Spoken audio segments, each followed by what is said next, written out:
Bonjour à toutes et à tous, on est samedi, j'espère que vous avez passé une bonne semaine. Une semaine qui fut assez agitée à Moissac, par les faits divers, mais aussi par cette vidéo que nous avons spontanément tournée lundi sur un coup de sang, il faut le dire. J'en avais assez effectivement de voir des déchets toujours au même endroit. Donc nous avons pris notre caméra et nous avons ramené à son auteur, à son propriétaire, les déchets qu'il avait abandonnés. Je vous avoue par contre qu'on ne s'entendait absolument pas à ce succès. Il y a eu à peu près plus de 600 000 portées sur l'ensemble des réseaux sociaux sur lesquels on l'a posté. Ce succès démontre votre volonté de voir une ville propre et agréable à vivre, et aussi quelque part c'est un soutien pour notre politique municipale, donc je vous en remercie. Et puis au-delà de ça, ça démontre la volonté des Français de voir des élus, des maires qui affirment leur autorité, qui font respecter l'autorité républicaine, puisque c'est la mission des maires.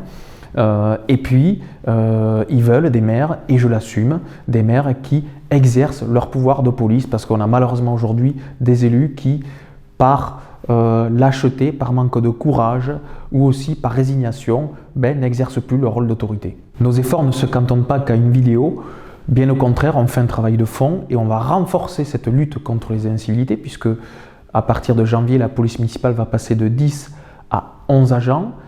Nous avons acheté une deuxième caméra mobile que nous allons placer dans les secteurs où il y a régulièrement des dépôts d'encombrants ou d'ordures sauvages. Et puis également, nous allons assermenter 2 agents du parc municipal qui seront là pour renforcer la police municipale dans la traque contre ces dépôts d'encombrants, puisqu'ils pourront essayer de trouver des indices sur les dépôts de déchets pour identifier leurs auteurs, et puis ils pourront aussi mettre des contraventions.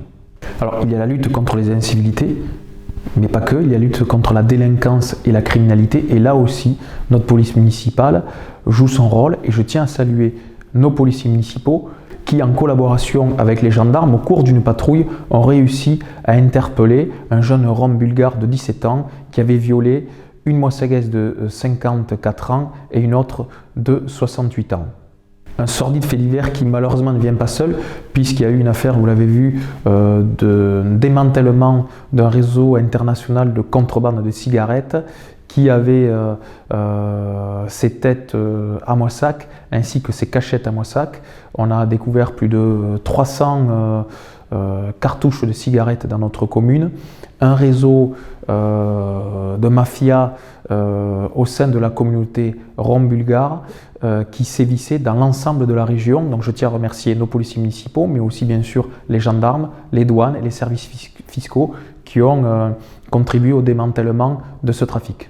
Ces arrestations démontrent l'efficacité du travail des forces de sécurité, mais aussi sur le fait qu'elles veillent sur la tranquillité et la sécurité de notre commune. Maintenant, la justice doit faire son travail, elle doit sanctionner lourdement ces individus et surtout les expulser dans leur pays, parce que ces Roms bulgares qui ont commis ces méfaits n'ont pas leur place dans notre ville et dans notre pays. Pour terminer, vous recevrez dans les prochains jours dans vos boîtes aux lettres le Moissac Magazine, dans lequel vous pourrez consulter et découvrir l'ensemble des actions de notre municipalité, aussi bien concernant le commerce, la santé, la sécurité, les activités culturelles et bien d'autres. À bientôt!